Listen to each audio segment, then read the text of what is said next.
recently, I think it was in September, right? The Israel trip? Yeah. So like you September had the 17th. opportunity to go over with Israel Collective to Israel to have a little tour. Shout out to the Israel Collective. For real. I love y'all. If y'all listen to me, I love you. Changed my life. And so you had an opportunity just to go on a tour and a number of other things because like my friend Kirby, she was able to go over with Derek the first time he went over. So she's told me about it. I have a couple other friends who've been with them, said just it changed their life. And so if you just want to open up a little bit about just briefly about just kind of what y'all were able to do over there, and then just like some of the big things that the Lord was walking you through while you were on the trip. Like, oh my gosh. That'd be awesome, man. Oh my. Let me see. Bro. I could you say it briefly? I'm like, yeah. Okay. Nah, man, it was amazing, man. It was during the time I was fading, bro. I'm not even gonna lie, bro. I was fading. I was struggling in my faith. You know what I mean? Like, to be honest, since I did Camden. Yeah. You know what I'm saying? Like, it's like since I did Camden and the world just changed. You know what I mean? And not because of Camden. You know what I mean? I'm just saying, period. Just after that album, during that period, the world changed. You know, that's when Trump became president. Yeah. You know what I mean? The church that we was going to, we ended up having a lot of issues at the church, you know, behind a lot of that, you know, and which was weird. You know, it was strange. You know what I mean? Yeah. A lot of it just began to change. Everything just began to change. A lot of relationships that we valued, my wife and I, the relationships we valued started to break apart. You know what I mean? People that we had a lot of confidence in and a lot of high regard and honor for. You know what I'm saying? Really, I mean, we just saw a different side of people, man. And I'm not saying that we handled every situation perfectly. You know what I mean? No. But personally, just during that time, it was like, man, it was just a lot of things that we wrestled with and dealt with that we never had to wrestle with and deal with before. So it was challenging.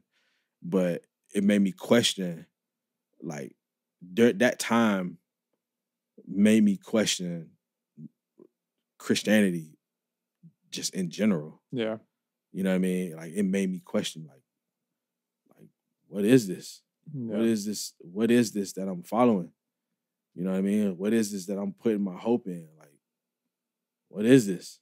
Is this real? Like, is this dependable? It was terrible, man. It was terrible. And it just made me start having so many questions. And all to the point where I started to question, it's God. Like, oh, is God real? Is he real? Is that real? Like, and that it had gotten so sour that I would tell my daughter, you know, Bible stories, you know, like when she was a lot younger then. Yeah. So I wouldn't read the Bible to her. I would just tell her the stories, you know, from memory. And while I'm telling her these stories and telling her stories about Moses and, you know, splitting the Red Sea and Adam and Eve and talking to the serpent and, you know, even the crucifixion of Christ, you know, it would just, in my head, would just sound like nonsense. You know what I mean? Like, and I struggle with that, and I started to question. I started to question if I was saved. Do I believe? And that turned into, what do I believe? Yeah, and this is what I believe. Yeah, they was naked in the garden. They was talking to a serpent, and the serpent told her to eat blah blah blah. She ate them. What? In my head, what? That sounds ridiculous. That's how bad it had got for me, right? And so Derek, you know, later on, you know, he hit me up, was like, yo, I got an opportunity to go back to Israel. You know, like, you want to go? Heck yeah, I want to go. Yeah, I want to go. Because as well, this was the first time you were ever out of the country. First time I ever went out the country, bro. Ever. I've been to Canada, but it's Canada. It's America, bro. You're not telling me. That's North America, all right? For real. So, But it's the first time ever flying over some waters to another continent. You know what I'm saying? And so I knew he went before, right? The year before. Yeah. Right. I knew he had went. And I remember him coming back and telling me about his experience. You know what I mean? And I remember being excited for him. You know what I'm saying? I remember thinking of how amazing it must be. And that's a place since I became a Christian that I dreamed of going. You know what I'm saying? I always wanted to go. And I couldn't tell you how many hours I spent.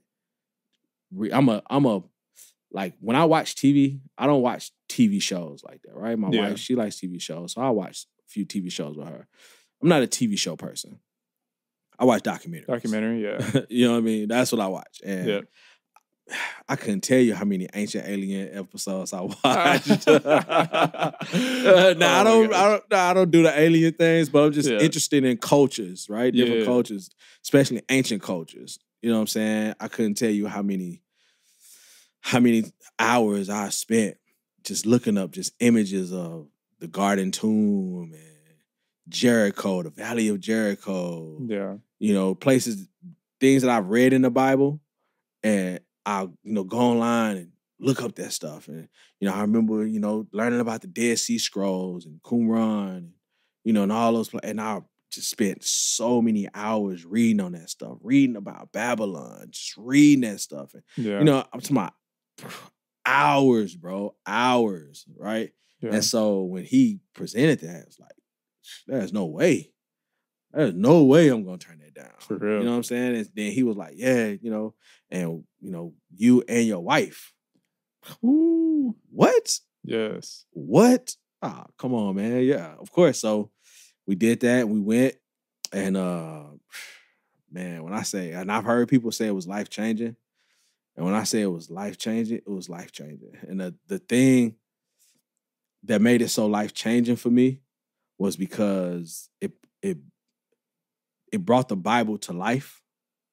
You know what I mean? In the sense of it made me realize the stuff that I was reading, like history, right? So you read like a history book, they're just stories. Yeah. You know what I'm saying? Like if you've never been to Washington, D.C., and then you read about Washington, D.C., it's a real place, but it doesn't really, it doesn't prick at you and pull you. Yeah, it don't hit the same way. You know what I'm saying? And that's how the Bible was. It was real to me. You know what I'm saying? I believed it, right? And then during this time, I was starting to kind of question and kind of fade on it. Like, maybe these are just legends. You know what I'm saying? Maybe these are just stories. And maybe, but it still was like, it was easy to feel that way. 'Cause I've never seen any of this stuff, right?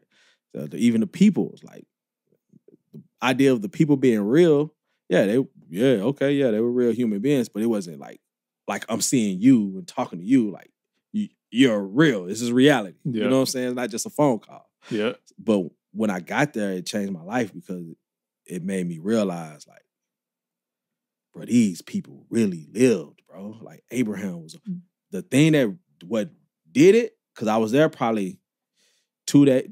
I was there for 10 days, but for 2 days I was there, and it still didn't. We did Galilee. We did the Sea of Galilee. That was the first night. We went to Caesarea. Yep. Then we did, walked around. They told us about Herod and Pilate and all, and it was cool. Saw some ruins, and like some real stuff, right? And that was amazing. But it still hadn't hit me. Went to the Sea of Galilee. Yep. Still didn't hit me. I even went out late and just sat out on the sea on the little dock or whatever, and just it's like, wow, just trying to imagine that Jesus actually walked somewhere out here on this body of water, right?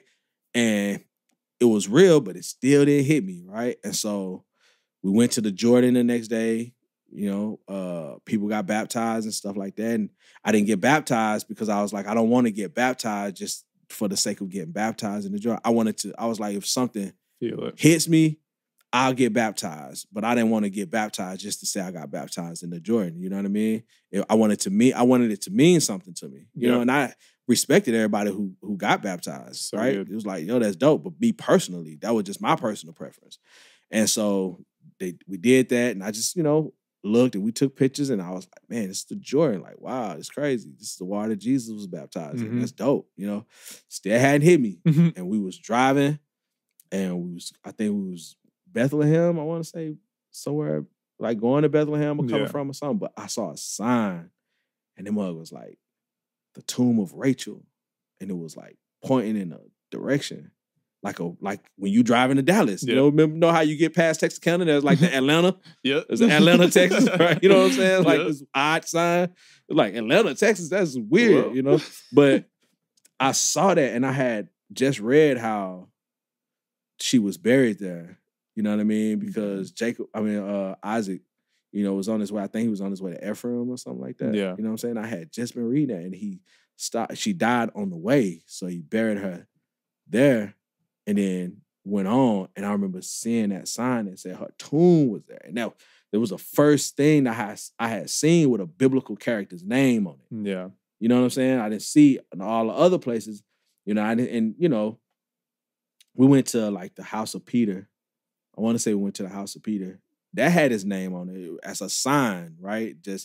But it was an attraction.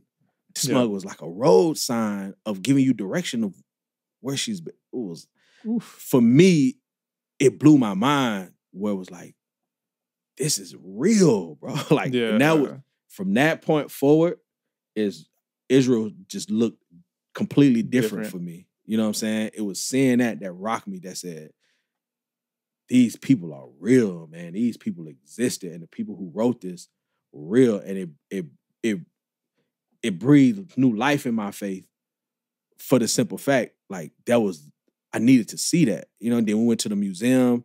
I saw the Dead Sea Scrolls, you know, and I'm looking at this like, bro, this is real Dead Sea Scroll. Like, the Essenes wrote this. These are real people who wrote this, and there are people who gave their lives for this place and this stuff that we're experiencing, we're seeing. You know what I'm saying? It's like, God has to be real, bro. And the reason I said it has to be real to me, because I'm like, there are people who paid ultimate penalties and prices and sacrifices for something that they believed in, like the disciples, right? They gave their lives for firsthand knowledge that they claim.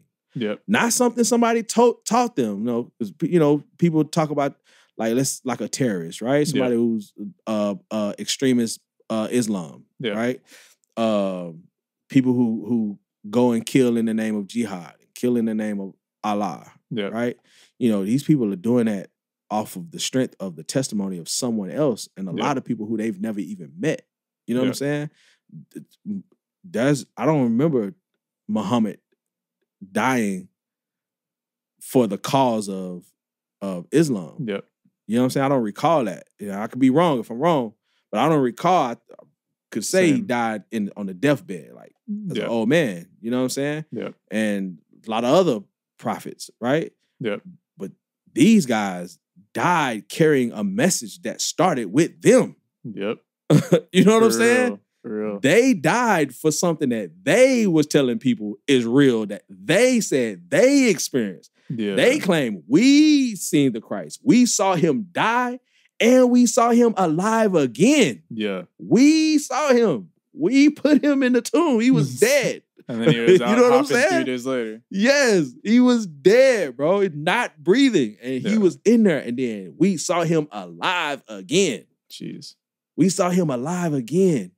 Not just one day, not just 2 days, not just 3 days, bro. 15 days. We saw him living again, and we saw him ascend to the heavens. Ascend to we saw that. What? You didn't see that? Say you didn't see it. Say you didn't see that, or I'm gonna kill you. And you just gotta kill me. Cause that's what I saw. Bro, for me, that was enough. That was enough. That was enough, bro. And I was like, nah, bro.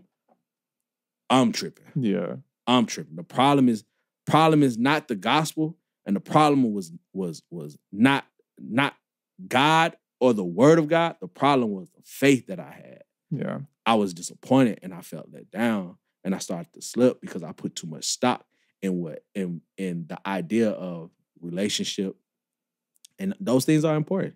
You know what I'm saying? Yep. Those things are important. But I started to, I had to question myself and check my own heart to say, okay, is my faith in God or is my faith in what I call Christianity? Wow. You know what I'm saying? Wow. And that was the thing. It's like, whose testimony am I receiving? You know what I'm saying? Am I putting my faith, allowing my faith to lean on the character of Christ? Or am I putting my faith relying on the character of a pastor or a preacher or whoever? You know what I'm saying? And what that made me do was when I was there, as far as the culture, you know, I realized it's not America. Like, this is not America. The food was amazing. You know what I'm saying? Jerusalem was incredible. The people were super nice, hospitable. Oh my gosh, you would swear they was from Georgia. You know what I'm saying? Yep. You know, because Georgia has the South, Southern hospitality. Southern hospitality. You know what I'm saying? So that hospitality they had, man, they were so welcoming. You know what I'm saying? And it was people who had never seen Black Americans before. Yeah.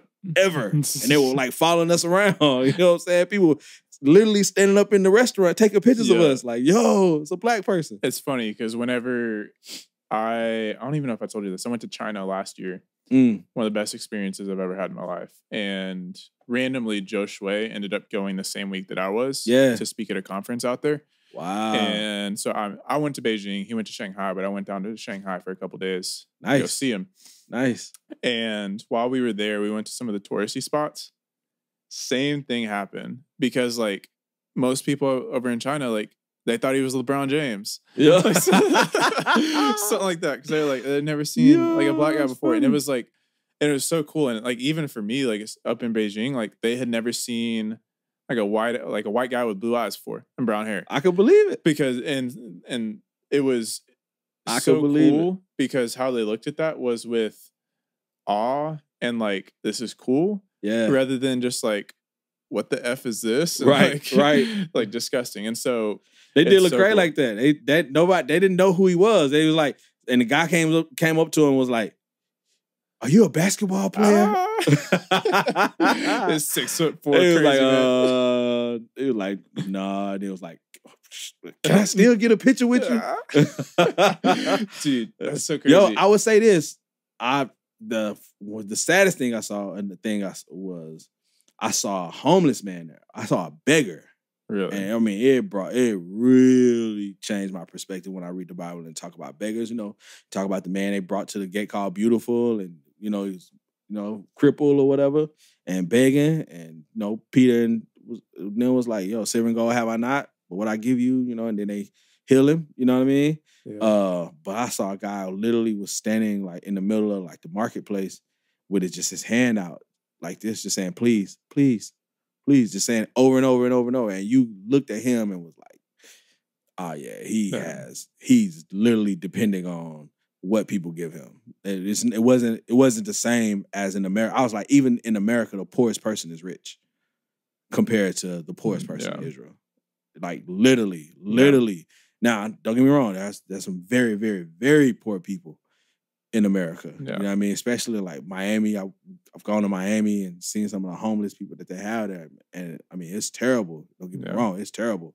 You know what I mean? But as far as what I experience on a daily from people like standing on the side of the road with signs and things like that, you know what I mean? Like I look at them and be like, you literally have no clue of how well you have it, or how good you have it, you know what I'm saying, compared to like, that really means something completely different to me when I saw that. And it's not just because it was Israel. I'm just saying the type of poor people that I saw there was like, there was no question they were depending on whatever shekels they could get in their hands. Yeah, and like something that like we talked about before we started recording was like your opportunity to go to Africa, like 10 years ago, something like that. Yeah. And at that time, and it was kind of related to, and just correct me if I'm wrong at any time, kind of related to like your childhood a little bit with like not really being evangelized, but then as well being exposed to like the poverty here in America. Yeah.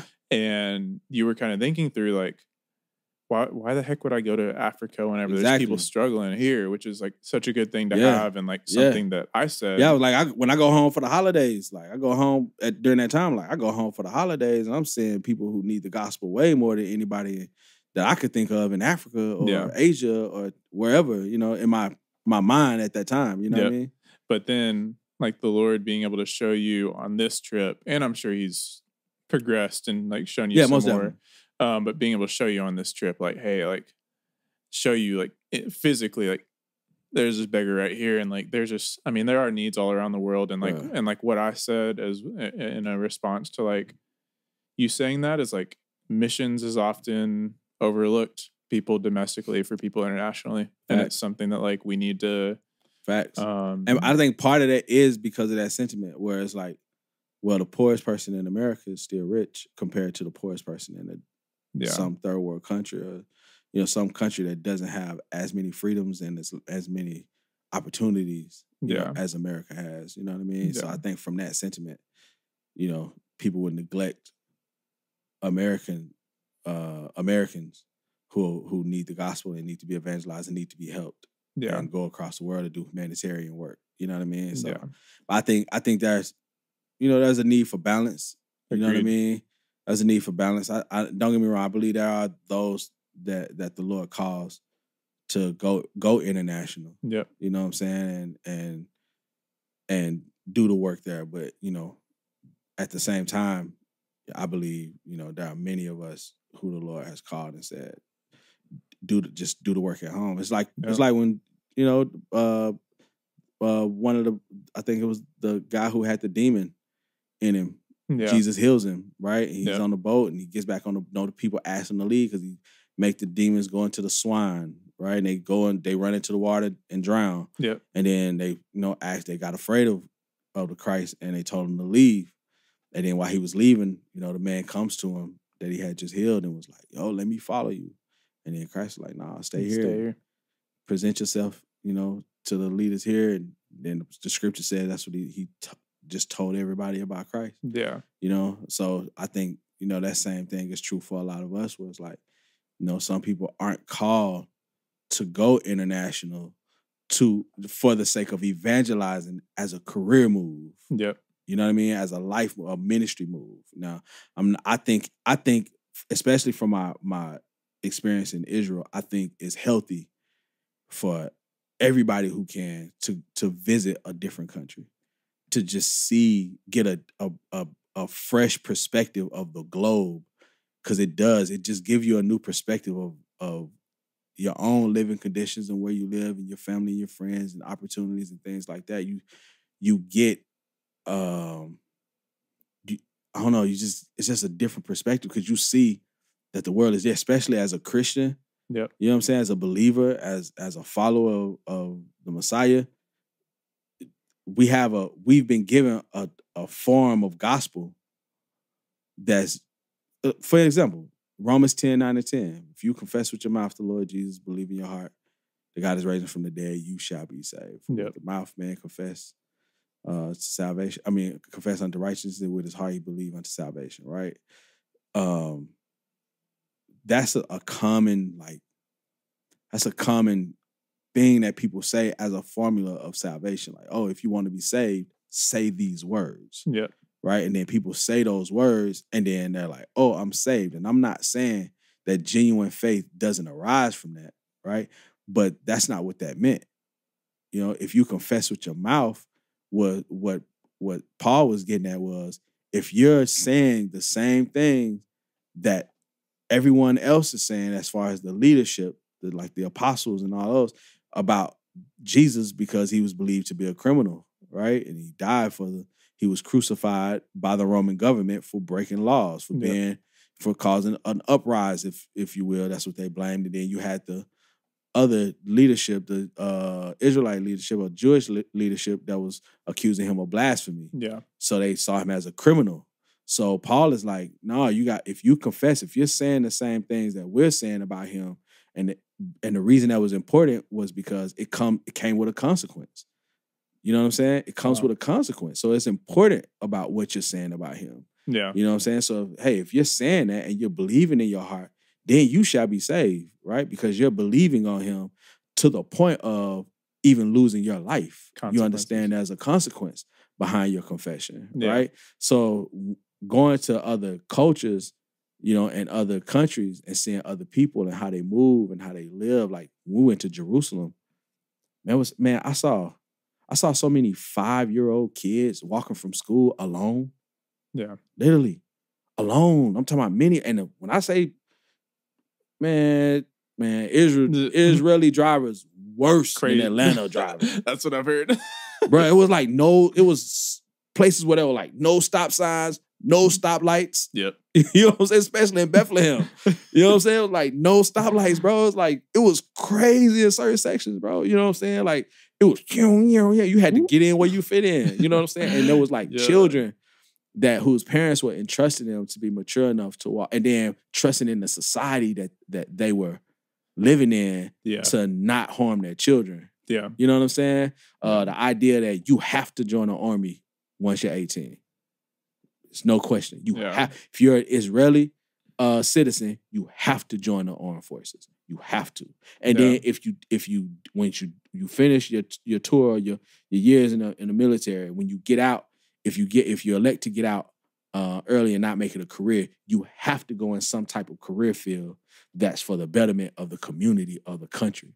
So good. You know what I mean? Like, you have to. Like, there's no questioning it. You know what I'm saying? So, like, seeing the system of how they do things, you know what I'm saying, was eye-opening, man. Yeah, it makes you think about things. And going to the cultural part, like, something that is a thought that I've mentioned a few times on the podcast, but that I think first came to me in 2017 is that every culture around the world reflects like a unique reality of this world, a unique part of our spiritual disciplines in terms of importance, and a unique characteristic of the Lord. And that the more that we're able to travel around and engage these different cultures, a clearer picture of all those we get. And so, like, for example, like, and I say these every time just because they stick out, and I will never forget them. Like, the appreciation for beauty in European cultures. Yeah. Like, we don't understand the economic value that Paris has to the world versus, North Dakota, Fargo, North Dakota. Like because of the Arc de Triomphe, because of the Eiffel Tower, because of all the investments that were made into beauty and the appreciation of it, that generates billions for their economy every year. Latin cultures, the pace and the importance of family. Asian cultures, respect for family, laws, whatever. And American culture with work ethic. Now, all of those can be taken too far to idolize them. But I really think there are like very valuable things in every culture around the world that we can learn. And so because you talked about some of them with Israel, what's another characteristic of that culture that you think is a little bit different than America that like we could take on here and live like a more abundant and just like fuller life? It's probably the way that they apply the Torah. Okay. Interesting. In America as Christians, right, there's, at least this is how I was taught, where it's like, where there's no need for the law. Right? There's no need for the law anymore. You know, Christ has come, he's died. There's no need for the law. You know, in America, that sentiment, what it has done is told every, you know, like the scripture said, how the Lord will write the law on your heart. Right? Yeah. So when we say, well, there's no need for the law because the law is done away with, ignoring the fact that Christ said he didn't come to do away with the law, right? But say, well, there's no need for the law. God will write it on your heart. What it speaks to, especially a new believer, is that, oh, I'm to do whatever is right in my heart. And that's, you know, and it gets us in trouble because the scripture tells us not to trust in our hearts. Our heart's deceitful. Heart is deceitful and desperately wicked, right? So when you say there's no law, don't worry about the law, God will write it on your heart. Well, the Christian neglects to read or to study the Torah because the Torah is the law. Yep. Right?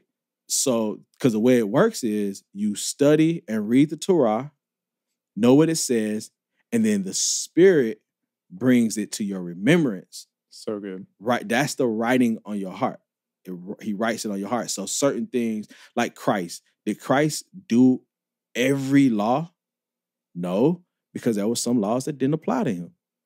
See what I'm saying? Yeah. Some of them didn't apply. He didn't have to observe certain laws because they didn't apply. But all the ones that did apply to him, he did. Yeah. You see what I'm saying? And what did he say? He told us to follow him, do as he did. So when Paul said, when the prophet, because it wasn't just Paul who wrote that, but in a prophecy, the prophet wrote and said that in the last days, that's what the Lord would do, right? Because that was the Lord speaking, saying that that's what he's going to do. He's going to write the law upon our hearts, right? What he's talking about is there's a degree of knowing what the Torah says, and then there's an application of the Torah according to the walk that we have with the Lord. You know what I'm saying? Yeah. And so when you look in America, you see so much chaos and just debauchery. You know what I'm saying? And everybody feels like I'm a Christian. Yeah. And I'm going to go to heaven and you can't judge me. And it's like, why can't I judge you? Don't worry about what I'm doing because the law is written on my heart. Yeah. Maybe that's for you. It's just not for me. You know what I'm saying? I remember, and then I won't go on that tangent, but and that's the thing I saw in Israel where it was like the way it's applied, on a Sabbath, it shut down. Yeah, I've heard that. Yeah, it shut down, man. It was so beautiful, man, because I literally saw like generations, right? I saw an old man with a younger adult male that I assume was his son. Yeah. With some boys, about 2 or 3 little boys walking ahead of them. Yeah. Right. And the old man and the younger man was holding hands. And you saw that occasionally on the Sabbath, right? They're heading, and that's what our tour guide was letting us know, that they're on it. That was a part of the culture where they're walking, they're on their way to a relative's house to have dinner for the Sabbath. Yeah. You know what I'm saying? And every Saturday, every Friday night, at a certain time, Shabbat, right? They shut down, and then all day Saturday. And it was like, I learned in the application of the Torah, the way they applied, that in the scriptures, in the law of God, right? You're commanded. That's what the Sabbath day was about. Yeah. You're commanded to stop working and have fun. That's what the Sabbath is. Yep. It's, hey, stop working, go spend time with your friends and family, your loved ones, drink wine, eat, have fun. Yep. That's what the Sabbath is. You know what I'm saying? Yep. That's what the Sabbath. And in America, we're overworked, all in the name of our faith. You know what I'm saying? And we don't even take Sabbath or enjoy Sabbath, all in the name of our faith. You see what I'm saying? Yeah. And it's like, well, I learned that, bro, that's an error. That's a bad application of the Torah. Yeah. And I saw that in Israel, the way that they applied that, getting to the hotel and, seeing people enjoying their families and walking down the street, seeing people. And we visited a couple of homes, right, while we were there on the Sabbath, and they walking us through their customs and, what certain prayers that they had and certain songs that they sing with their families. And, I mean, it was beautiful, man. You know what I mean? And that's the thing I looked and said, that's what we're missing in America. We're missing that in America. And they hit me while I was like, that's why Israel is blessed. Dang. That's why, because of the application of the Torah. Dang. You know what I mean? And they didn't abandon it. And I was like, that's what happened with my life, where it was like, yeah, bro, that's what was wrong with my faith. What was wrong with my faith was that I had been taught to abandon the Torah. Dang. And it's crazy because in church today, kind of going towards abandoning the law and it being written on our heart is the pastor was talking about how we're one of the first cultures in the world as a result of postmodernism that has taken truth from being something that's existential or external, such as the law, such as the word, and taking it to something that's internal, where my truth reigns or anything like that. And whenever we take that and apply that in the church, we get exactly what you're talking about, where we America disregard the Sabbath or anything like that. And we're overworked and we're frustrated and our families are unhappy, right? We're unhappy. We work, and we get, and it's not enough. You know what I'm saying? And we overwork, and we don't rest, and we don't enjoy our families. And before we know it, we look up and our children are grown and they have issues with us because of what they didn't get to experience in their childhoods, and they have dysfunction going on in their hearts and confusion and things like that. And, it's like, no, there was a reason why the Lord gave them the Sabbath. And that's what Christ said, that the Sabbath was made for man and man was not made for the Sabbath. Right? It was made for man. So it's like, nah, man, it's like that. And that's why we make it a point, even in our community, where it's like, nah, we're honoring the Sabbath as much as we can. It's not legalistic to the point where it's like, you can't do anything. You shouldn't do it. Like, nah, if you can observe the Sabbath, observe. And that's what I learned about Christianity. That's I learned that Christianity, the definition of Christianity and being saved, right, is I'm supposed to, as much as I possibly can, to observe the laws of the Lord, right? And in areas where I fall short, the blood of Christ covers that. Yeah. Dang. You see what I'm saying? It covers. So it's hey, you observe Jesus said it, if you love me, keep my commandments. Yep. Right? What was his commandments? He said, I give you 2 new commandments. Not that they were new, they're from old. They've always been there. Love the Lord your God with all your heart, mind, soul, and spirit. And the other was like unto it. Love your neighbor as yourself. On these 2 commandments hang all the law and the prophets. So what that means doesn't mean that none of what the law and the prophets said mean anything.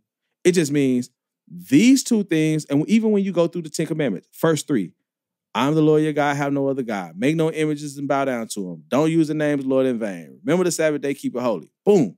Love the Lord your God with all your heart, mind, soul, and strength. Right? The next one, 5, honor your mother and father.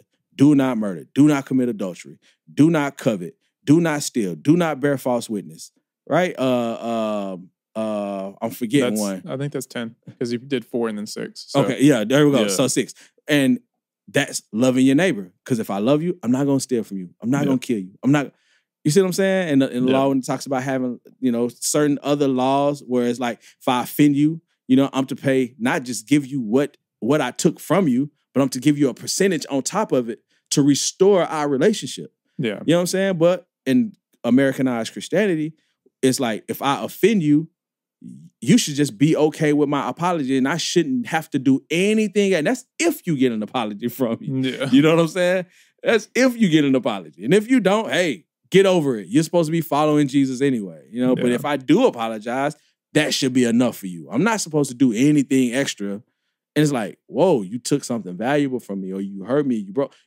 What I'm supposed to do is I'm supposed to go out of my way to restore the relationship that has been broken. You know what I'm saying? Yeah. So if dog on me, I run over your dog, like a sorry may not, if it's not doing it for you, then let me go out and purchase you a new puppy. Yeah. You know what I'm saying? Let me pay you for what you lost. And on top of, let me restore and then pay you on top of what you lost. Give you something extra. You know what I'm saying? Go out of my way to restore this relationship with my neighbor. You know what I'm saying? And that's the thing that you see in Israel that I think is missing in America. You know what I'm saying? Man. That's so good.